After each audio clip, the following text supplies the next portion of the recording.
Et on revient sur Annecy. Le suspect s'était fait refuser une demande d'asile. Pierre Marissève est avec nous, directeur de l'Institut pour la justice. Oui, bonjour Pierre Bonjour Marissève. à tous. Oui, bonjour. Bonjour. Bon, il y a eu, Pierre Marissève, beaucoup de confusion et de choses qui ont été dites dans les premières heures alors que l'enquête commençait tout juste autour de l'assaillant. Alors, ce que l'on sait, c'est que la France a étudié la demande d'asile dimanche dernier. La notification a été faite qu'il ne pouvait pas avoir l'asile en France puisqu'il l'avait déjà en Suède, a priori. C'est ce qu'a dit Gérald Darmanin, le ministre en fait de l'Intérieur. Oui. Ça pose beaucoup de questions quand même autour de ce droit d'asile en Europe, Pierre Marissève. Oui. Alors tout a commencé par le règlement Dublin qui est le droit applicable dans l'Union européenne, parce que ça n'est plus une prérogative nationale, mais c'est devenu une prérogative européenne. Et en 2013, donc le règlement Dublin prévoit exactement la procédure qu'on a vue là, c'est-à-dire que quand vous êtes un réfugié, ou en tout cas un potentiel réfugié, que vous estimez être un réfugié, vous bénéficiez de la protection du premier pays dans lequel vous faites votre demande, c'est-à-dire en l'occurrence la Suède, ou alors c'est le premier pays d'arrivée. Et en principe, je dis bien en principe, parce qu'il y a, pour tout vous dire, c'est un micmac absolument d'une complexité complètement folle. Et d'ailleurs, on nous prépare un nouveau règlement qui sera dans le même ordre d'idées. Mais en principe, quand vous avez fait une demande dans un pays, vous ne pouvez pas la faire dans un autre. Et c'est pour ça que la France a refusé la demande d'asile de cette personne-là. Je rajoute que normalement, j'ai lu ça dans le Figaro. J'ai lu dans le Figaro, c'est un journaliste, c'est Paul Sugy, qui explique. Je ne suis pas expert du droit des migrants, donc je ne saurais pas vous le dire avec certitude, mais qui explique que l'OFPRA, dans cette procédure spécifique-là, c'est-à-dire que quand une personne qui bénéficie déjà de l'asile dans un autre pays de l'Union européenne, l'OFPRA, c'est-à-dire l'office qui s'occupe de reconnaître ou non le droit d'asile, doit statuer dans un délai de 15 jours. Elle a mis 5 mois. Si l'OFPRA avait statué dans un délai de 15 jours comme prévu et avait refusé comme prévu cette demande d'asile, ça aurait été fait donc au mois de décembre, et avec le délai d'appel d'un mois qui suit, cette personne aurait été expulsée en janvier. Donc ça pose quand même un petit peu une question de savoir si l'OFPRA a effectivement été incompétent à tel point, parce qu'ils sont submergés de demandes, mais au point de mettre 5 mois pour faire cette demande, pour produire ce refus de demande d'asile.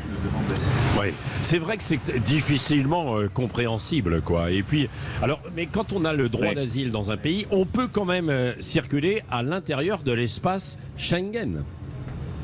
Alors, normalement, non. Normalement, il faut demander un document supplémentaire. Il faut demander un document. Alors, juridiquement, normalement, il faut demander un document supplémentaire. Je ne sais plus le nom, mais qui est en gros une autorisation de voyager à titre de protection du droit d'asile. Mais vous savez que dans les faits, l'espace Schengen n'est plus contrôlé du tout. Donc, dans les faits, oui, vous avez raison. Un droit qui n'est pas contrôlé, une interdiction qui n'est pas contrôlée, c'est un droit. Donc, là, en l'occurrence, il avait interdiction de voyager dans l'Union européenne sans demander un document spécifique, mais puisque ça n'est pas contrôlé, il en avait le droit. Et la preuve, c'est qu'il se trouvait en France depuis 6 mois et que personne ne l'a jamais embêté plus que ça.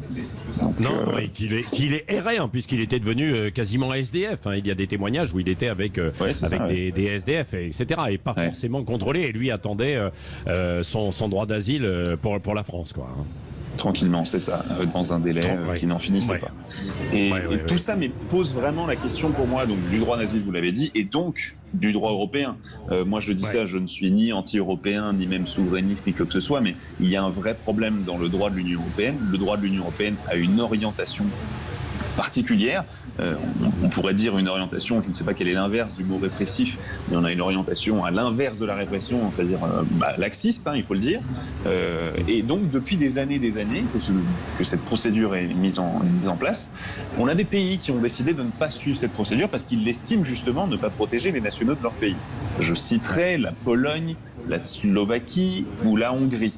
Et ces 3 pays-là, la République tchèque aussi, ces 3 pays-là ont été condamnés par l'Union européenne, par la Cour de justice de l'Union européenne, le tribunal de l'Union européenne, pour non-conformité à ce droit d'asile. Mais cette non-conformité à ce droit d'asile permet peut-être à la Pologne de ne pas avoir ce genre d'attaque.